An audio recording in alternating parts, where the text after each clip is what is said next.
नमस्कार दोस्तों, मैं चंचल आपका स्वागत करता हूं द यूपीएससी स्टडी ऑफिशियल में।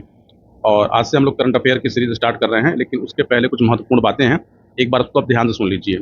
जो लोग चैनल पर पहली बार आए हैं, उस चैनल को लाइक, सब्सक्राइब और शेयर जरूर करें, क्योंकि इस चैनल पे आपके काम की बहुत सारी चीज़ें मिलेंगी। जैसा कि आप लोगों को मैंने पहले बताया था कि मैं करंट अफेयर पूरा आपको करा दूंगा। देखिए, करंट अफेयर मैं कराऊँ कैसे, ये बातें पहले हम लोग जान लेना जरूरी है। देखिए, इस समय मैं करंट अफेयर आपको जो स्टार्ट कर रहा हूँ, जो क्रॉनिकल मैगजीन आती है मंथली, उस मैगजीन से मैं आपको स्टार्ट कर रहा हूँ। तो इस समय जुलाई चल रहा है, जुलाई में जो है अगस्त की मैगजीन आ जाती है। मतलब हम अगस्त 2024 स्टार्ट करेंगे और दिसंबर 2023 तक चलेंगे। देखिए, अगस्त की जो मैगजीन आती है उसमें जो जो अगस्त की जो मैगजीन आती है उसमें 30 जून 2024 तक की खबरें अपडेट रहती हैं। क्योंकि होता है क्या, ये लोग एक महीने का एडवांस में निकाल रहे होते हैं, ठीक, और एक महीने पीछे खबर होती है। लेकिन यूपी पीसीएस में आप जानते हैं कि करंट अफेयर का वेटेज 40 क्वेश्चन के आसपास होता है, और मैंने आपको पहले वीडियो बना के दिखाया भी था। तो देखिए, करंट अफेयर जो मैं कराऊंगा उसको आप ध्यान सुन लीजिए। करंट अफेयर में क्या नहीं पढ़ना है ये जानना महत्वपूर्ण है। तो करंट अफेयर आपको मैं एक मंथली कराऊंगा, एक आपको करंट अफेयर में करा दूंगा कंपाइलेशन के साथ, और एक करंट अफेयर का मैं आपको पीडीएफ हैंड रिटन मैटर में दूंगा। ये 150 पेज का होगा, लगभग लगभग हाथ से लिखा हुआ। अगर आप पढ़ेंगे तो मुश्किल से वो 70 पेज का ही होगा। ठीक है, तो उसके लिए परेशान मत होइएगा। करंट अफेयर का जो वीडियो है वो आपको पर डे आएगा, और करंट अफेयर का वीडियो मैं प्रयास करूंगा कि 20 मिनट से लंबा ना हो, ताकि आपको देखने में कोई समस्या ना हो। अब आते हैं महत्वपूर्ण बात पे। महत्वपूर्ण बात यह क्या था कि मैंने आपसे कहा था कि एक क्रैश कोर्स मैं स्टार्ट कर रहा हूँ यूपी पीसीएस और आरओ के लिए। तो देखिए, उस पर कई लोगों ने टीका टिप्पणी किया, मैं उस पर जानना चाहता, क्योंकि देखिए है क्या कि मैं जानता हूँ कि कोई भी चीज़ जब स्टार्ट होती है तो जो टीका टिप्पणी करने वाले जो लोग होते हैं वो आएंगे। आप वहाँ पे उनके लिए कुछ भी नहीं कर सकते। तो देखिए, महत्वपूर्ण क्या है, महत्वपूर्ण इसमें यह है कि मैंने आपसे कहा था कि क्रैश कोर्स में क्या क्या शामिल होगा, क्या क्या शामिल नहीं होगा। आज मैं सुबह लाइव आया था, लेकिन कनेक्टिविटी की वजह से मुश्किल से 8-9 मिनट के बाद ही मुझे उसको वीडियो को हटाना पड़ा। तो देखिए, महत्वपूर्ण है उसमें क्या चीज़ कि मैं आपसे जो फीस ले रहा हूँ, तो पहली बात ये था कि मैंने फीस जो थी वो रखी थी 999। इसको मैंने घटा के 599 कर दिया है, और ये 1 अगस्त से लेकर 5 अगस्त तक वैलिड होगा। इसमें क्या मिलेगा ये जान लीजिए, तब आप एडमिशन लीजिएगा, वरना आपको लगेगा कि आपको किसने चीट किया है। देखिए, इसमें आपको मिलेगी मेरी पर्सनल गाइडेंस। मेरी पर्सनल गाइडेंस मतलब इसमें आप मुझसे बात कर सकते हैं, मुझसे किसी विषय में पूछ सकते हैं कि क्या पढ़ना है क्या नहीं पढ़ना है। दूसरा, इसमें करंट अफेयर ऐड रहेगा। तीसरा, इसमें शॉर्ट वीडियो रहेंगे इंपॉर्टेंट सब्जेक्ट के, जैसे history, geography, polity, science, environment के। मतलब एक शॉर्ट वीडियो रहेंगे जो परीक्षा में आते हैं।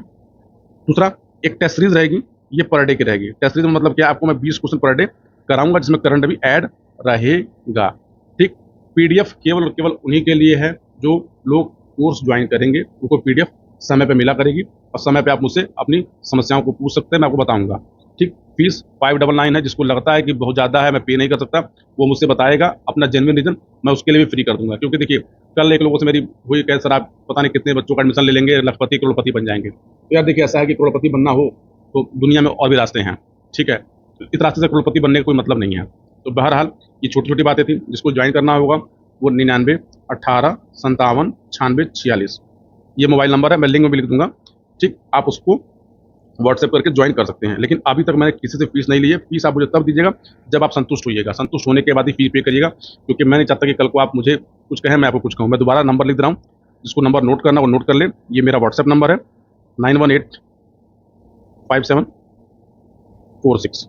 और जो लोग मेरे संग व्हाट्सएप पे जुड़े हुए हैं, जो भी सूचना होगी वो इस नंबर के द्वारा ही आएगी। तो आप उस पर यकीन करें, किसी और नंबर से कोई सूचना आती है उसकी मेरी जिम्मेदारी नहीं है। और इस नंबर पे आप मैसेज करके ग्रुप में ऐड भी हो सकते हैं।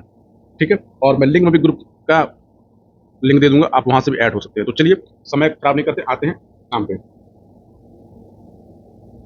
देखिए, आज हम लोग राष्ट्रीय और आर्थिक दोनों कर लेंगे। देखिए, हमारा पहला खबर क्या है, डाकघर अधिनियम 2023। ठीक, देखिए पहली बात तो क्या है, इसमें से क्या पढ़ना है, जो मैं अंडरलाइन करना, मतलब आपके काम की वही चीज़ें हैं, बाकी इसमें आपके काम की चीज़ें नहीं हैं। तो देखिए, डाकघर अधिनियम 2023 जो है, इसको 18 जून 2024 को लाया गया। 24 दिसंबर 2023 को उसको स्वीकृति प्रदान की गई।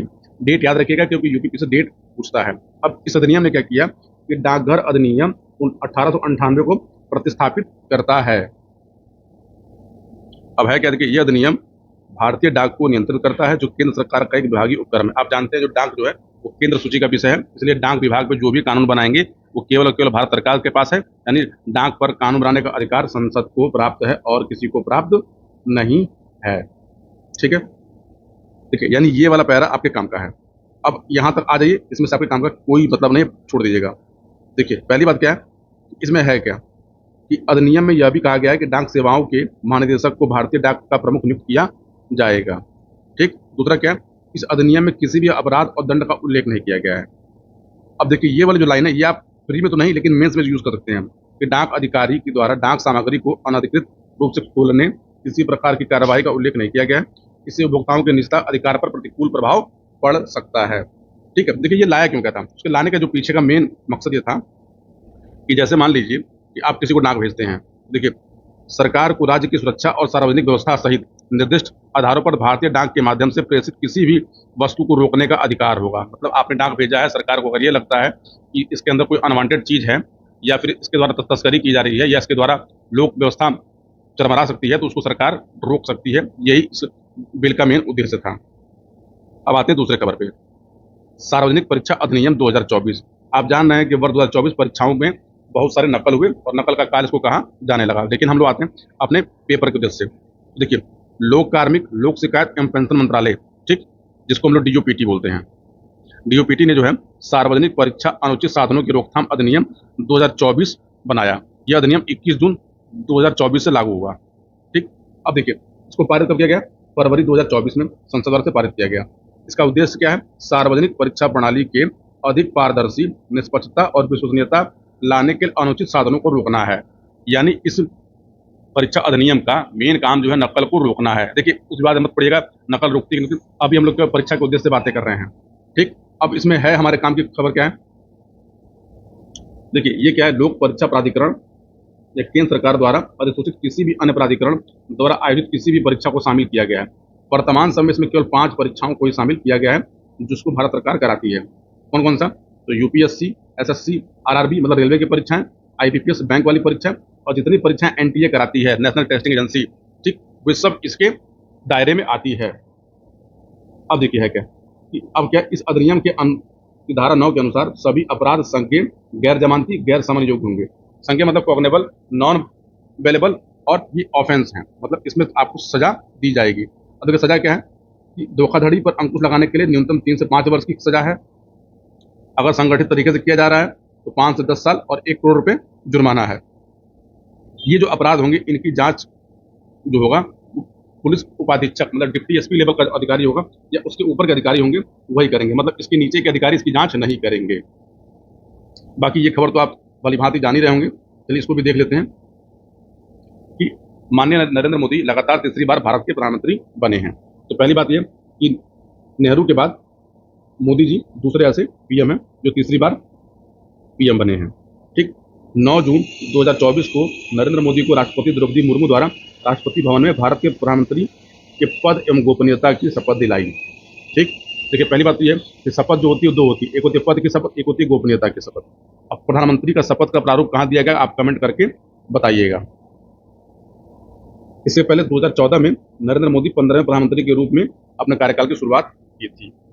देखिए अब ये सब चीजें क्या है कि मतलब है क्या, देखिए प्रधानमंत्री के साथ गठबंधन सरकार के 71 मंत्रियों ने भी पद एवं गोपनीयता की शपथ ली। इसमें 30 कैबिनेट हैं, 36 राज्य मंत्री हैं और 5 राज्य मंत्री हैं, ठीक, जो स्वतंत्र प्रभार के हैं। देखिए ये वाला जो स्टेटमेंट है इसको अगर पूछना होगा तो आपको ये प्रश्न स्टेटमेंट के रूप में पूछा जाएगा कि नरेंद्र मोदी के साथ कुल कितने मंत्रियों ने शपथ ली। याद रखिएगा 71 मंत्रियों ने शपथ ली, 36, 30 और 5 आप याद रखे मत रखिएगा, लेकिन कुल जो है 71 मंत्रियों ने। तो अगर पूछा जाए तो 1 + 71 मतलब टोटल हो गए 72। और आप जानते हैं कि टोटल जो मंत्री बनाने की जो लिमिट है 82 से अधिक मंत्री नहीं बना सकते, क्योंकि 91 जो अमेंडमेंट है उसके अनुसार टोटल जो लोकसभा है उसके 15% से अधिक मंत्रियों का पद नहीं होगा। ठीक। अब देखिए शपथ ग्रहण समारोह में जो है कुछ विदेशी भी आए थे। इन विदेशियों के को जो है देश याद रखिएगा, क्योंकि आपसे आयोग बना के प्रश्न पूछ सकता है कि इसमें से कौन नहीं आया था या कौन आया था। तो देखिए श्रीलंका के राष्ट्रपति रानिल विक्रमसिंघे, मालदीव के राष्ट्रपति मोहम्मद मुइजू, सेशल्स के उपराष्ट्रपति अहमद अफीक, ये देखिएगा सेशल्स के उपराष्ट्रपति आए हैं। बांग्लादेश की प्रधानमंत्री शेख हसीना, मॉरिशस के पीएम प्रविंद कुमार जगन्नाथ, नेपाल के पीएम पुष्पकमल दहल प्रचंड और भूटान के पीएम सोरेंग तोबे शामिल हुए हैं। देखिए नेपाल के पीएम इस समय चेंज हो गए हैं। नेपाल के इस समय पीएम कौन है आप कमेंट करके बताइएगा। नरेंद्र कोहली है कि कौन है क्या है, मैं आपको एक हिंट कर रहा हूँ, ठीक है। अब आते हैं अगले खबर पे। देखिए ये क्या है, हाँ ये महत्वपूर्ण है। देखिए 16 मार्च को जो है चुनाव की अधिसूचना निकाली गई थी। ठीक, 18वीं लोकसभा इस समय चल रही है।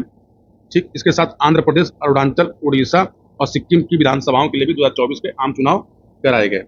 18वीं लोकसभा के जो चुनाव हैं वो 19 अप्रैल से 1 जून 2024 के मध्य 7 चरणों में आयोजित हुए, जिसका परिणाम कब हुआ? तो 4 जून 2024 को घोषित किया गया। अब देखिए, वर्ष 2024 के आम चुनाव में कुल 74 महिला सांसद को चुना गया। 2019 की तुलना में क्या है, ये 4 कम है, और 1952 की तुलना में 52 अधिक है। तो याद रखिएगा, ये पता चलता है कि कुल कितने महिला सांसदों को चुना गया है। तो 74 था, 19 में जो है वो क्या थे, तो वो 78 थी। 18वीं लोकसभा में एनडीए के पास 293 सांसद हैं, यानी बहुमत कितने चाहिए, 272। अब ये एक चार्ट है किस पार्टी को कितने वोट मिले थे, तो इसको याद मत करिए क्योंकि पूछे जाने का कोई मतलब नहीं है। अब देखिए, आते हैं शिमला में Chadwick house navigating audit heritage संग्रहालय खोला गया। इसका नाम याद रखिएगा, पूछा जाएगा 50 से। ठीक है, चैडविक हाउस नेविगेटिंग हेरिटेज संग्रहालय। 24 जून 2024 को भारत के कैग यानी नियंत्रक महालेखा परीक्षक गिरीश चंद्र मुर्मू ने हिमाचल प्रदेश के शिमला में Chadwick house navigating audit heritage संग्रहालय का उद्घाटन किया। ठीक, चैडविक हाउस में स्थित संग्रहालय को अत्याधुनिक सुविधा के रूप में विकसित किया गया। यह संस्थान की समृद्ध विरासत, विकास और उपलब्धियों को प्रदर्शित करता है। मतलब इसको जो है खोलने का काम जो है वो कैग कार्यालय ने किया है। अब इसमें होगा क्या, देखिए, कैग के इतिहास, भूमिकाओं और विभिन्न पहलुओं पर खोज प्रदान किया गया है। ये आपके काम का जो है मेन ये है, कितना पार्ट है क्या। देखिए, महात्मा गांधी 1946 में कैबिनेट मिशन के लिए शिमला की यात्रा पर थे वो चैडविक हाउस में ही ठहरे थे। स्वतंत्रता के बाद 1950 में भारतीय लेखा परीक्षा और लेखा सेवा के लिए प्रशिक्षण विद्यालय यहाँ शुरू किया गया था। देखिए, भारत का नियंत्रक महालेखा परीक्षक जो है स्वतंत्र प्राधिकरण है, जिसकी नियुक्ति राष्ट्रपति के द्वारा की जाती है। आप बताइए किस आर्टिकल में कैग की व्यवस्था की गई, तो आर्टिकल 148 में कैग के बारे में दिया गया है। कार्यकाल क्या होता है, 6 वर्ष या 65 वर्ष की आयु तक, जो भी पहले हो। और कैग को उसी प्रकार से हटाया जाता है जिस प्रकार सुप्रीम कोर्ट के जजेस को हटाया जाता है। कैग जो होता है वरीयता क्रम, मतलब ऑर्डर ऑफ प्रेसिडेंस के अंदर में सर्वोच्च न्यायालय के एक मौजूदा न्यायाधीश के समान दर्जा प्राप्त करता है। कैग जो होता है वो ऑडिट अकाउंट डिपार्टमेंट का चीफ होता है, उसका प्रमुख होता है। अब आते हैं अगला। हाँ, देखिए, ये खबर तो आपसे पूछा जाना चाहिए पेपर के अंदर। 20 जून 2024 को भर्तृहरि महताब को 18वीं लोकसभा का अस्थायी अध्यक्ष नियुक्त किया गया। देखिए, पहली बात तो यह है कि जो प्रोटेम स्पीकर होता है वो हमेशा अस्थायी होता है, क्योंकि प्रोटेम स्पीकर अस्थायी होता ही नहीं है। लेकिन डेट आप याद करें ना करें, लेकिन किसको किया गया, तो भर्तृहरि महताब को 18वीं लोकसभा का प्रोटेम स्पीकर नियुक्त किया। देखिए, प्रोटेम स्पीकर का जो प्राइमरी वर्क क्या होता है कि नवनिर्मित सदस्यों को, मतलब जो सांसद होते हैं, उनको शपथ दिलवाना और अध्यक्ष के चुनाव तक निचले सदन की अध्यक्षता करना। निचला मतलब लोकसभा। देखिए, हमारे संसद में 2 सदन हैं, एक लोकसभा और एक राज्यसभा। तो जो लोकसभा है उसको लोअर हाउस, निचला सदन, और राज्यसभा को अपर हाउस, मतलब उच्च सदन बोला जाता है। ये देखिए आपके काम की असली चीज है। संविधान में स्पष्ट रूप से प्रोटेम स्पीकर शब्द का प्रयोग नहीं किया गया है। यानी आपसे आयोग प्रश्न पूछता है कि संविधान के किस आर्टिकल में प्रोटेम स्पीकर का जिक्र किया गया है, तो याद रखिएगा कि प्रोटेम स्पीकर संबंधित कोई आर्टिकल, कोई चैप्टर नहीं है। प्रोटेम स्पीकर की नियुक्ति भारत के राष्ट्रपति द्वारा की जाती है। राष्ट्रपति प्रोटेम स्पीकर को पद की शपथ दिलाते हैं। सदन के नए अध्यक्ष के चुने जाने के बाद प्रोटेम स्पीकर का पद समाप्त हो जाता है। लोकसभा के पहले प्रोटेम स्पीकर जो थे वो जीवी मावलंकर थे, यानी गणेश वासुदेव मावलंकर। और आप जानते हैं कि यही जो थे मावलंकर जी, ये पहली लोकसभा के अध्यक्ष भी थे। देखिए, अगला हमारा खबर है कि भारत IORA क्रूज पर्यटन सम्मेलन तो है क्या, कि देखिए 13 से 14 जून 2024 के मध्य जो है नई दिल्ली में 2 दिवसीय भारत IORA का मतलब क्या है कि हिंद महासागर रिम एसोसिएशन का क्रूज पर्यटन सम्मेलन आयोजित किया गया। तो कहाँ किया गया, दिल्ली में। याद रखिएगा, IORA का क्रूज पर्यटन सम्मेलन दिल्ली में आयोजित किया गया। इस सम्मेलन में IORA के जो सदस्य थे वे सब शामिल हुए। अब देखिए, ये सब चीज़ें काम मुमकिन नहीं है। बस हाँ, ये ध्यान रखिएगा कि IORA की स्थापना 1997 में की गई थी, और ये एक इंटर गवर्नमेंटल पैनल है, यानी अंतर सरकारी संगठन है। इसमें कुल 23 सदस्य हैं। भारत भी इसका एक मेंबर है। इसका मुख्यालय या मॉरिशस में है, यानी इसका सचिवालय कहाँ पर है, तो मॉरिशस में है। बधावन में एक प्रमुख पतन के निर्माण को मंजूरी दी गई है। तो देखिए, केंद्रीय मंत्रिमंडल ने महाराष्ट्र के दहानू जो है, महाराष्ट्र में एक जिला है पालघर, तो ये वहां पर है। पालघर जिले में बधावन में एक पोर्ट की मंजूरी दी गई है। ठीक, और ये क्या होगा, ये ग्रीनफील्ड सी पोर्ट होगा। देखिए, ग्रीनफील्ड का मतलब क्या होता है, जो एकदम नए तरीके से बनाया जाने वाला होता है। बाकी ये सब आपके किसी काम का नहीं, इसको छोड़ छाड़ दीजिएगा। एवियन इन्फ्लुएंजा प्रकोप और प्रतिक्रिया सिमुलेशन अभ्यास। तो देखिए, 19 से 20 जून 2024 के मध्य विश्व बैंक के साथ साझेदारी में पशुपालन, मत्स्य पालन एवं डेयरी मंत्रालय ने मध्य प्रदेश के भोपाल में एवियन इन्फ्लुएंजा प्रकोप प्रतिक्रिया सिमुलेशन अभ्यास का आयोजन किया गया। इसका उद्देश्य क्या था? एवियन इन्फ्लुएंजा के प्रकोप के लिए तैयारी और जवाबी क्षमताओं को बढ़ाना। इसमें विभिन्न क्षेत्रों के 40 प्रतिभागियों ने शामिल लिया। तो अब देखिए, इसमें से ये सब चीज़ें आप हटा सकते हैं। हाँ, ये चीज़ कर सकते हैं। इसका नेतृत्व किसने किया था? इसका नेतृत्व जो है विश्व बैंक के वरिष्ठ कृषि अर्थशास्त्री हेकुएपी कांटीजुंगा और विश्व पशु स्वास्थ्य संगठन के फ्रैंक वोंगा ने किया था। बाकी इसमें से और कोई अभी काम का नहीं है, आप उसको हटा सकते हैं क्योंकि ये आपसे पेपर पूछा नहीं जाएगा। संगम डिजिटल ट्विन पहल 18 से 19 जून 2024 के मध्य IIT दिल्ली द्वारा दूरसंचार विभाग डॉट का संगम डिजिटल ट्विन का पहला नेटवर्किंग कार्यक्रम सफलतापूर्वक आयोजित किया गया। ये देखिए है क्या, तो इसका काम जो था कि मतलब क्या है कि भारत में 2047 तक जितने भी नए कार्य होने हैं उस कार्यों की रूपरेखा का काम जो है वो संगम प्लान के अंदर में किया जाएगा और ये DOT डिपार्टमेंट ऑफ टेलीकम्युनिकेशन मंत्रालय के अंतर्गत आता है। संसद भवन परिसर में प्रेरणा स्थल का जो है उद्घाटन किया गया। ये उद्घाटन किसने किया? तो उद्घाटन उपराष्ट्रपति राज्यसभा के सभापति जगदीप धनखड़ ने संसद भवन परिसर में किया। अब है क्या कि देखिए, इस स्थल पर भारत के प्रमुख नेताओं और स्वतंत्रता सेनानियों की प्रतिमाएं रखी गई हैं जो पहले संसद भवन परिसर में अलग अलग स्थानों पर बिखरी हुई थी। बाकी सब आप छोड़ दीजिएगा, ये किसी काम का नहीं है। देखिए, ये हमें जानना जरूरी कि क्या हमारे काम का नहीं है। स्पर्श सेवा केंद्रों के विस्तार के लिए समझौता, ये है क्या? आप इसको देख लीजिए। रक्षा मंत्रालय के रक्षा लेखा विभाग ने जून 2024 में bank of India, Canara bank, central bank of India और उत्कर्ष लघु वित्त बैंक यानी उत्कर्ष स्मॉल फाइनेंस बैंक, तो देखिए इसमें ये सब बैंक शामिल किए गए हैं। अब इसका उद्देश्य क्या है कि ये लाइन आप याद कर लीजिएगा। इसका उद्देश्य क्या है कि स्पर्श जो है पेंशन प्रशासन प्रणाली और प्रत्यक्ष पेंशन प्रसंस्करण के लिए एक वेब आधारित प्रणाली है जो किसकी है? तो रक्षा मंत्रालय की है। तो बस इतना याद रखिएगा, बाकी और कोई चीज़ें आपके इसमें काम की नहीं है, ये सब हटा दीजिएगा, ठीक है। इसके बाद आते हैं राष्ट्रीय ई पुस्तकालय के संस्थागत ढांचे के निर्माण हेतु समझौता। देखिए, केंद्रीय शिक्षा मंत्रालय के स्कूल शिक्षा विभाग ने डिजिटल लाइब्रेरी प्लेटफॉर्म राष्ट्रीय ई पुस्तकालय, आज की थोड़ा PDF डाउन है लेकिन अगले बार जब PDF सही आएगा उसके लिए परेशान मत होइएगा, संस्थागत ढांचे हेतु 3 जून 24 को नई दिल्ली में नेशनल बुक ट्रस्ट के साथ समझौता ज्ञापन पर हस्ताक्षर किए। तो बस इसमें से इतना याद रखिएगा, बाकी आपके काम की कोई चीज़ इसमें से नहीं है कि ये क्या है, कैसे आया था। हाँ, इसमें याद रखिएगा कि NBT जो है नेशनल बुक जो ट्रस्ट है इसकी स्थापना 1957 में की गई थी और भारत सरकार द्वारा की गई थी। तो NBT जो है वो भारत सरकार के अंडर में आती है और ये संस्कृति मंत्रालय के अंडर में आती है, ठीक है। एक पेड़ माँ के नाम अभियान, ये महत्वपूर्ण खबर है, ये पेपर में आपको दिखाई देगा। प्रधानमंत्री नरेंद्र मोदी ने 5 जून 2024 को विश्व पर्यावरण दिवस के अवसर पर एक पेड़ माँ के नाम अभियान की शुरुआत की। इस अभियान का देखिए उद्देश्य क्या है? उद्देश्य क्या है? भूमि क्षरण, मिट्टी के कटाव और गिरते जलस्तर को रोकने के लिए वनारोपण द्वारा पृथ्वी के पर्यावरण की सुरक्षा करना। ये ध्यान रखिएगा, यहाँ ये पूछा जाएगा। अब देखिए, संयुक्त राष्ट्र महासभा ने 1972 में 5 जून को विश्व पर्यावरण दिवस घोषित करने का एक प्रस्ताव पारित किया। पहली बार जो है पर्यावरण दिवस 5 जून 1973 को दुनिया भर में मनाया गया। ये भी, इस खबर को आप स्टार लगा लीजिएगा, पेपर में ये आने की प्रोबेबिलिटी ज़्यादा है। कोझिकोड भारत का पहला यूनेस्को साहित्य का शहर घोषित किया गया। तो कोझिकोड है कहाँ? तो कोझिकोड केरला में है। ये वही कोझिकोड, इसको पहले कालीकट नाम जाना जाता था, ठीक है। तो देखिए, 23 जून 2024 को अपने समृद्ध सांस्कृतिक विरासत के लिए मशहूर उत्तरी केरल को कोझिकोड को आधिकारिक तौर पर भारत का पहला यूनेस्को साहित्य शहर यानी India's first UNESCO city of literature घोषित किया गया है।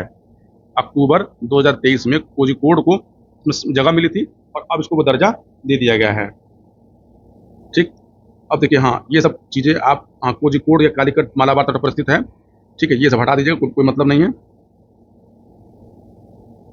ये भी सब नहीं है। हाँ, ये यूनेस्को क्रिएटिव सिटी नेटवर्क की स्थापना 2004 में की गई थी। इसमें कुल 60 टाइप के शहर, मतलब 60 टाइप के इसमें क्षेत्र हैं। तो कौन कौन? शिल्प, लोक कला, डिजाइन, फिल्म, पाक कला, साहित्य और मीडिया संगीत से शामिल किया गया है। और इसके पहले क्या क्या किया गया भारत में? श्रीनगर को जो है विश्व शिल्प शहर घोषित किया गया है। बस इतना याद रखिएगा, इसके अलावा कुछ भी आपसे पूछा नहीं जाएगा। और ये भारत का चौथा शहर है। इसके पहले जो है जयपुर, मलप्पुरम और मैसूर को ये खिताब दिया गया है। यानी भारत में विश्व शिल्प शहर के कुल 4 शहर हैं। कौन कौन से हैं? श्रीनगर, जयपुर, मलप्पुरम और मैसूर। बाकी सब आपके किसी काम का नहीं है, ठीक है। राष्ट्रपति भवन में पहली बार राज्य पर्व का आयोजन किया गया। ये खबर आपके काम की है बहुत, ठीक। देखिए, राज्य पर्व का मतलब क्या होता है? जैसे महिलाओं को मेंसेस आते हैं उसको जो है रजस्वला या रज पर्व बुलाता है। देखिए, 14 जून 2024 को राष्ट्रपति द्रौपदी मुर्मू ने राष्ट्रपति भवन में पहली बार राज्य पर्व समारोह में भाग लिया। इस अवसर पर राज्य गीत, मयूरभंज, छऊ नृत्य, संबलपुरी नृत्य और करम नृत्य प्रस्तुत किया गया। देखिए, रज पर्व उड़ीसा का 3 दिवसीय अनूठा त्योहार है। माना जाता है कि इस दौरान धरती माता रजस्वला होती हैं। मानसून के आगमन के साथ ही यह भविष्य की कृषि गतिविधियों के लिए खुद को तैयार करती हैं। ठीक, इस अवधि के दौरान धरती के प्रति सम्मान के प्रतीक के रूप में सभी कृषि कार्य स्थगित रहते हैं। मतलब इस मौसम में कोई भी कृषि कार्य नहीं किया जाता है।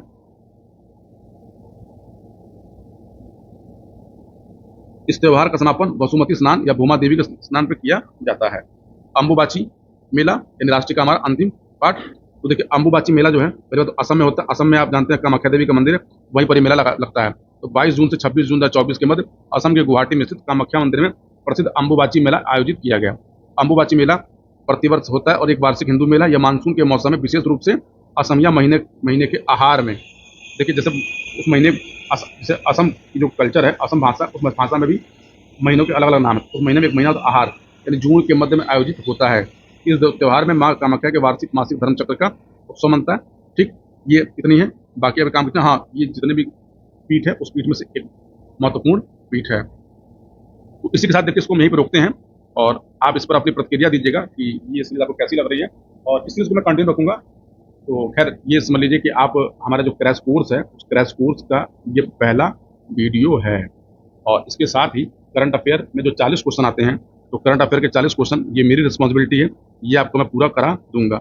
मैं अपने चैनल पे 100 क्वेश्चन का जो टारगेट है कि यूपी पीसीएस में 100 क्वेश्चन कैसे सही करने हैं, उसको लेकर मैं छोटे छोटे वीडियो बनाना स्टार्ट कर रहा हूँ। मैं एक नया प्लेलिस्ट बनाऊंगा, क्रैश कोर्स यूपी पीसीएस, उसी के अंडर में सारे वीडियो रहेंगे। तो आप इसको लगातार वहाँ से देखते रहिएगा। जल्द ही मिलते हैं अगले वीडियो में, यानी कल मिलेंगे फिर से। तब तक के लिए बहुत बहुत धन्यवाद। अपना ख्याल रखिए।